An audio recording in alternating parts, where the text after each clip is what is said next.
Living Local Carolina is sponsored by Carolina Trust Federal Credit Union. There's something so real about living local, about the people and the places where we live. Just look at all the reasons why we call this home. And I'm loving living local. I'm living local 'cause it's where I love to be. Hey there, you're watching Living Local Carolina Financial Friday Community Panel, and I'm August, Carolina Trust Brand Ambassador. Today, I am joined by some very special guests. I have Tammy Hardy, who is a financial advisor with Edward Jones, and Christina Naylor, who is the Chief Operations Officer at Carolina Trust Federal Credit Union. So, ladies, thank you so much for joining me today.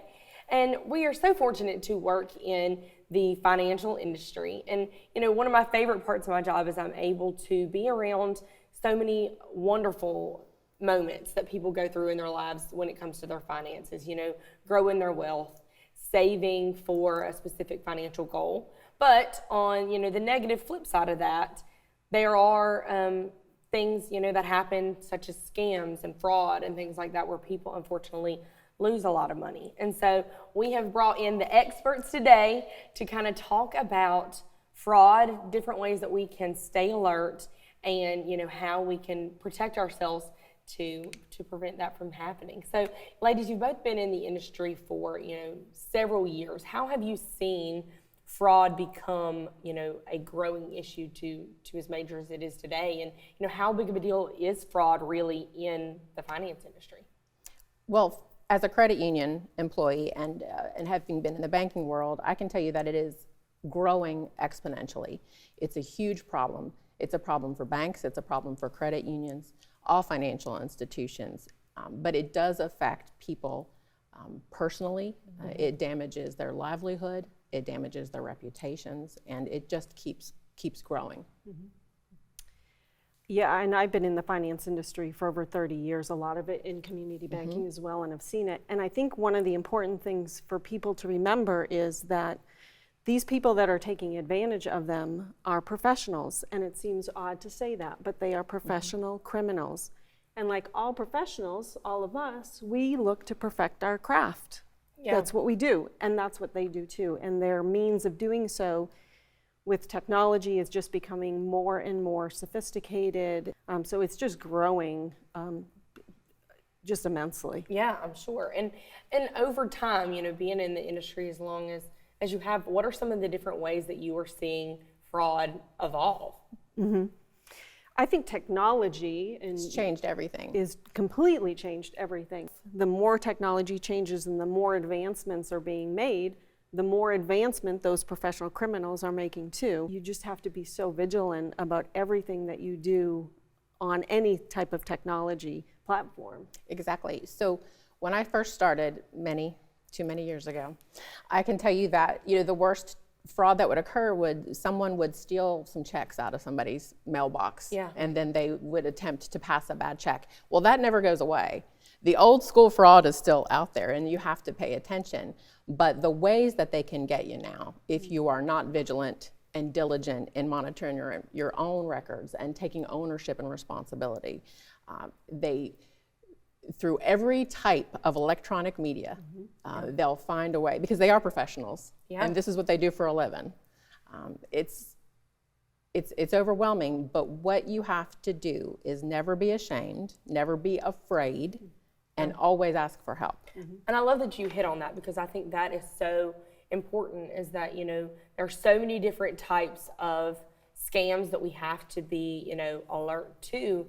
And I think it's easy to feel embarrassed or ashamed if you know, put your guard down for 1 second and something like this happens to you. And I think it's super important that we, you know, emphasize that if you are a victim of fraud, you know, that you need to come forward and you need to reach out to your financial institution so that you can kind of get that, you know, the funds back that you lost, or, you know, help you on the new path to rebuilding.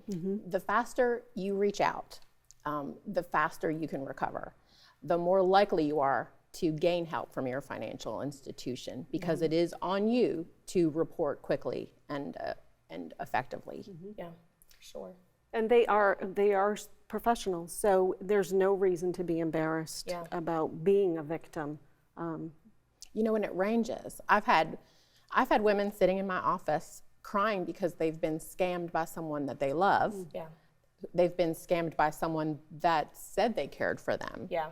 Or by a total stranger promising them something that was never going to be delivered. Right. And when we come back from the break, we'll talk about several different types of scams that are going on and how you can prevent those from happening.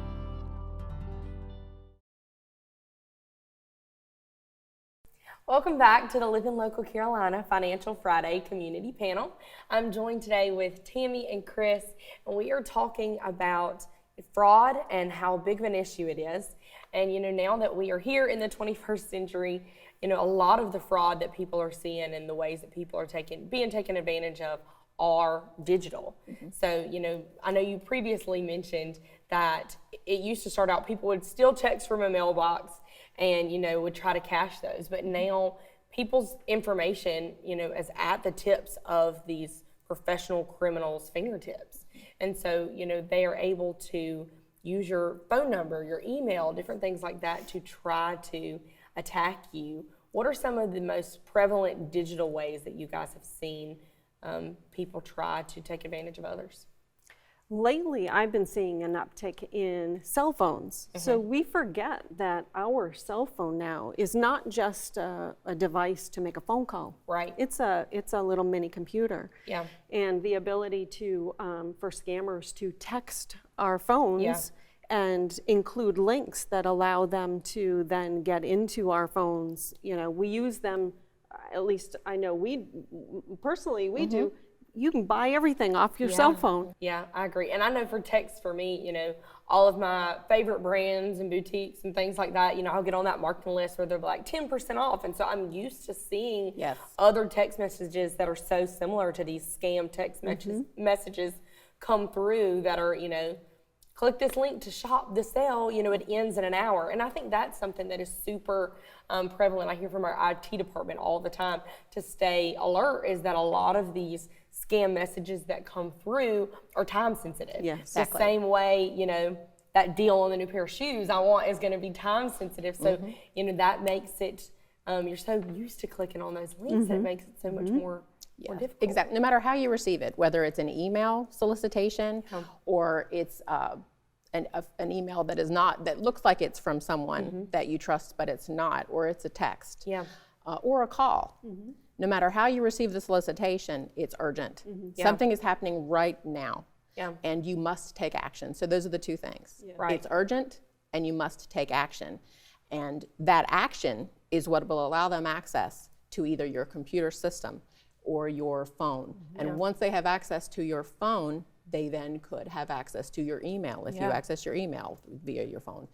They have access to all of the information. Do you store your passwords on your phone? If you do, they then have all of your passwords. Right. So whenever you receive that communication and you feel that, I have to take action now, that's when you need to slow down and you need to stop and you need to make sure, I know exactly who this is from. Right. Is this legitimate? I don't confirm it via the information they've given me. I confirm it independently through my financial institution, or I go online and I find a number.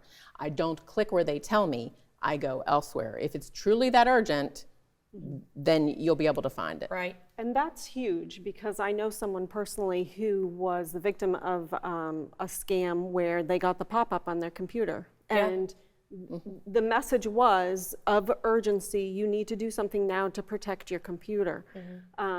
It ended up being that this person allowed access to their computer to the scammer, subsequently got into their bank account, and that urgency, they also prey on your emotions, and that's huge. This one particular individual ended up allowing themselves to send money from their bank.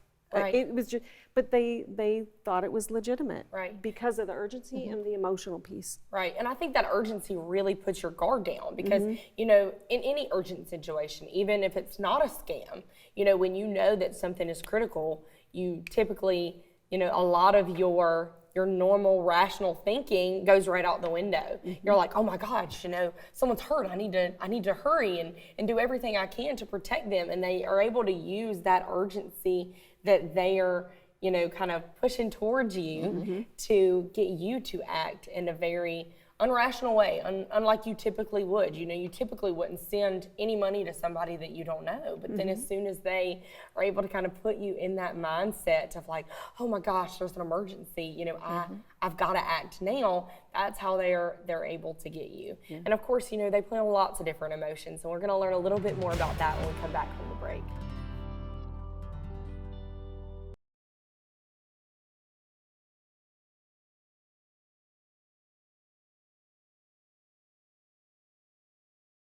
Welcome back to the Living Local Carolina Financial Friday Community Panel.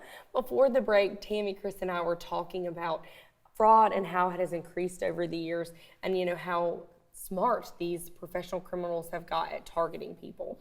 And I know when you think, how would they have all of my information? Not only do they have your information a lot of the times when they are coming to target you, but they know, where to get you. So for our younger generation, they know about different employment options that you may be already looking for on Indeed, especially with the way the job market is being. Exactly. And, with student loan forgiveness, things like that. So what are some of the different ways that you have seen scammers target people based on their age demographic?